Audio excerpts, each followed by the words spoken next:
하나님 말씀은 예레미야 51장 54절에서 64절까지입니다. 예레미야 51장 54절에서 64절까지 말씀 번갈아 가면서 읽습니다. 제가 먼저 읽겠습니다. 바벨론으로부터 부르짖는 소리가 들리도다. 갈대아 사람의 땅에 큰 파멸의 소리가 들리도다. 이는 여호와께서 바벨론을 황폐하게 하사 그 큰 소리를 끊으심이로다. 원소는 많은 물같이 그 파도가 사나우며 그 물결은 요란한 소리를 내는도다. 곧 멸망시키는 자가 바벨론에 이르렀음이라. 그 용사들이 사로잡히고 그들의 활이 꺾이도다. 여호와는 보복의 하나님이시니 반드시 보응하시리로다. 만군의 여호와라 일컫는 왕이 이와 같이 말씀하시되, 내가 그 고관들과 지혜 있는 자들과 도백들과 태수들과 용사들을 취하게 하리니 그들이 영원히 잠들어 깨어나지 못하리라. 만군의 여호와께서 이와 같이 말씀하시니라. 바벨론의 성벽은 회파되겠고 그 높은 문들은 불에 탈 것이며 백성들의 수고는 헛될 것이요 민족들의 수고는 불탈 것인즉 그들이 쇠잔하리라. 유다의 시드기야 왕 제4년에 마세야의 손자 네리야의 아들 스라이아가 그 왕과 함께 바벨론으로 갈 때에 선지자 예레미야가 그에게 말씀을 명령하니 스라이아는 병창감이더라. 예레미야가 바벨론에 닥칠 모든 재난 곧 바벨론에 대하여 기록한 이 모든 말씀을 한 책에 기록하고 스라이아에게 말하기를, 너는 바벨론에게 이르거든 삼가 이 모든 말씀을 읽고 말하기를, 여호와여 주께서 이곳에 대하여 말씀하시기를, 이 땅을 멸하여 사람이나 짐승이 거기에 살지 못하게 하고 영원한 폐허가 되리라 하셨나이다 하니라. 너는 이 책 읽기를 다한 후에 책에 돌을 매어 유브라데 강 속에 던지며 64절 함께 읽습니다.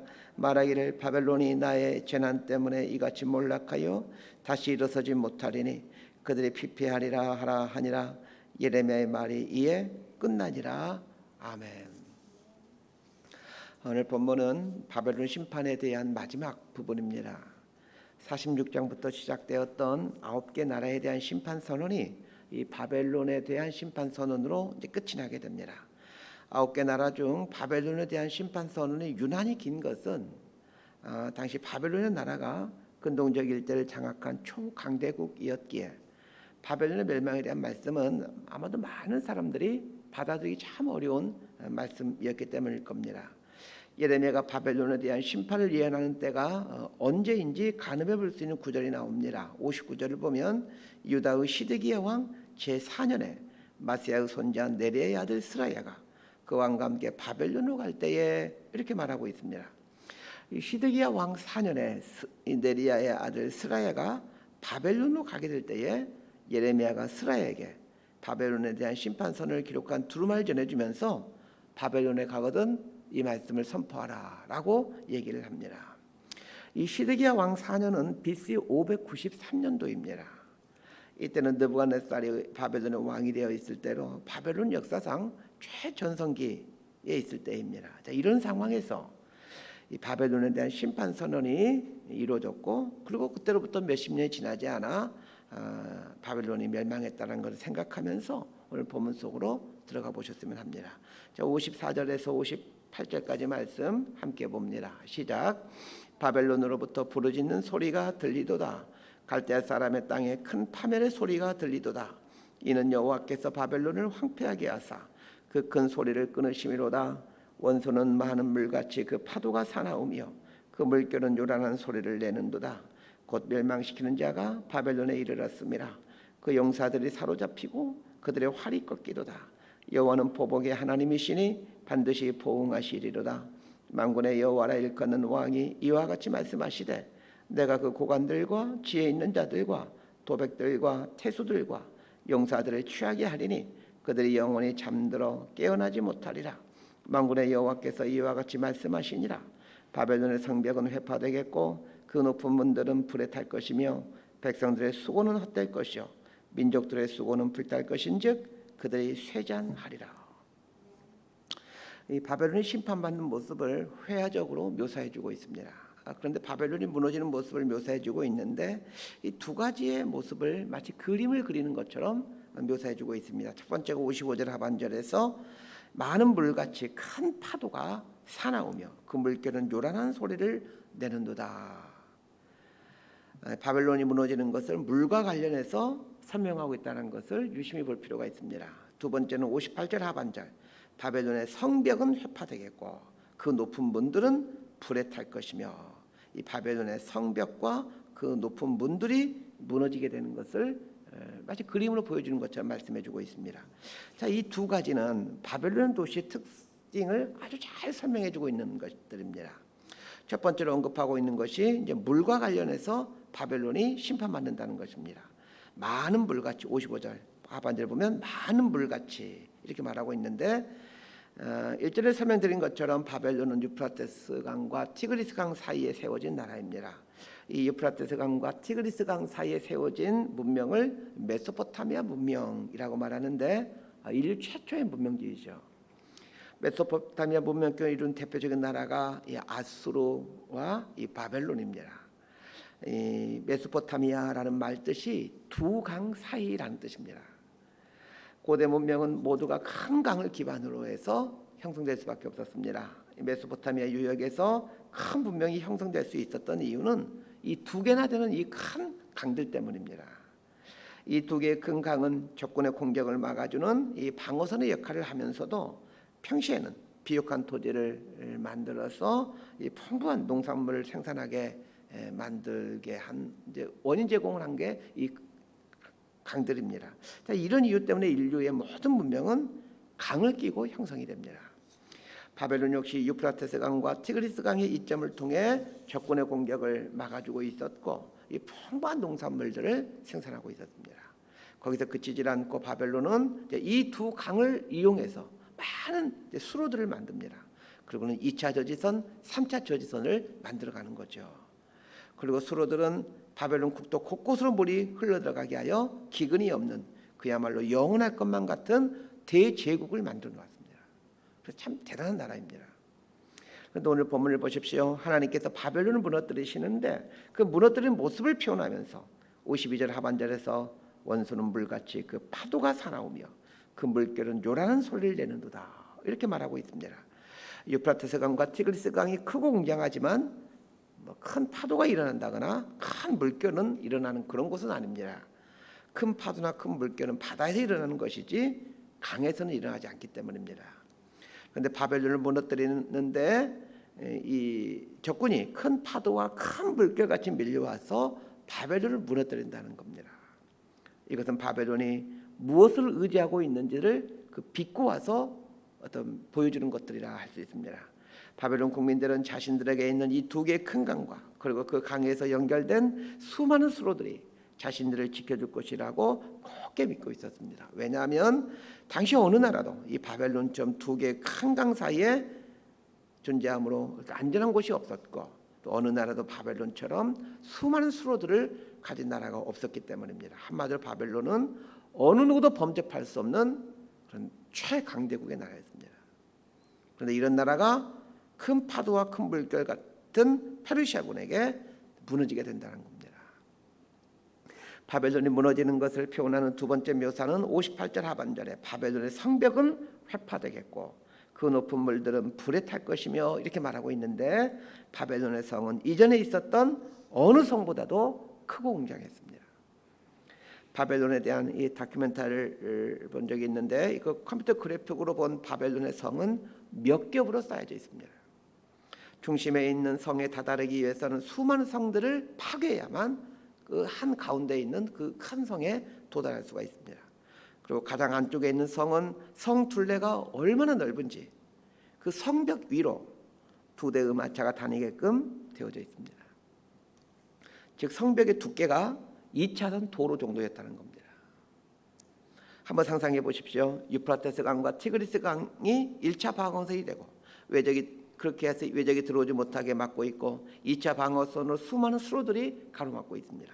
그런데 수로까지 뚫고 들어온 이후에 겹겹이 쌓여있는 성들 앞에 직면하게 됩니다.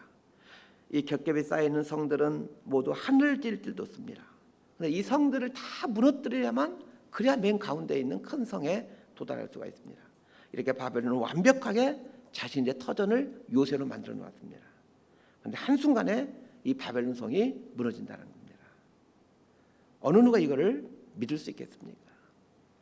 우리는 여기서 두 가지 중요한 교훈을 깨달아야 합니다.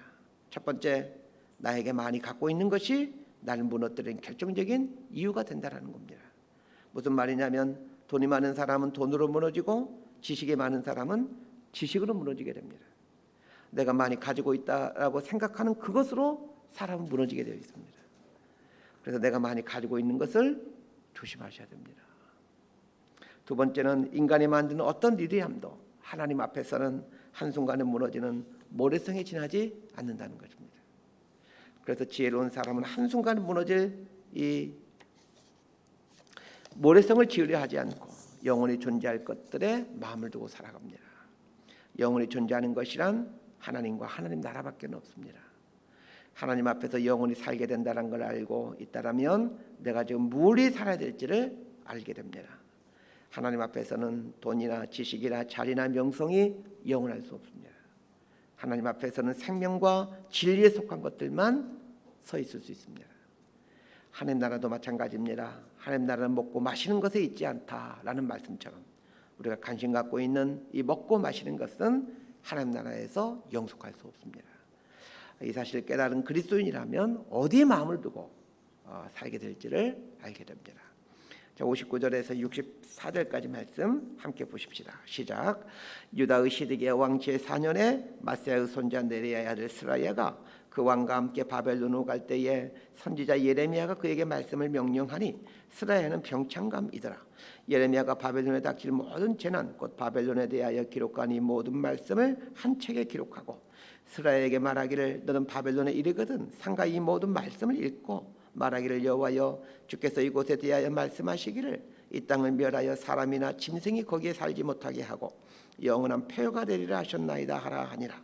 너는 이 책 읽기를 다한 후에 책에 돌을 매여 유브라데 강 속에 던지며 말하기를 바벨론이 나의 재난 때문에 이같이 몰락하여 다시 일어서지 못하리니 그들이 피폐하리라 하라 하니라. 예레미야의 말이 이에 끝나니라.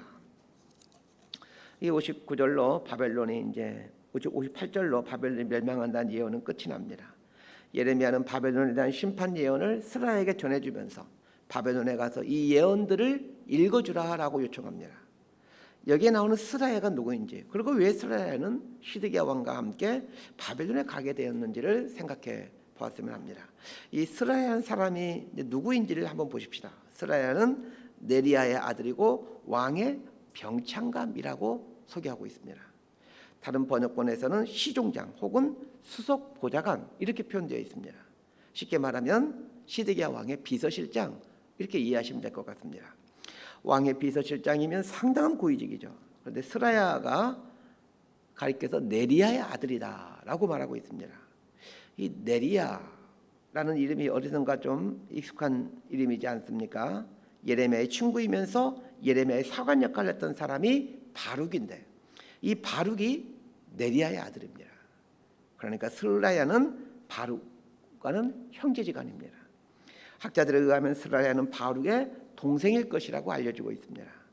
바룩이 예레미야의 사관이 되어 말씀을 기록하기도 하고 때로는 예레미야를 대신하여 말씀을 선포하는 일을 하기도 했던 것처럼 이 바룩의 동생인 스라야 역시 왕의 비서실장이라는 대단한 고위직에 있으면서도 예레미야가 전해준 예언을 선포하는 일을 하는 사람으로 등장하고 있습니다.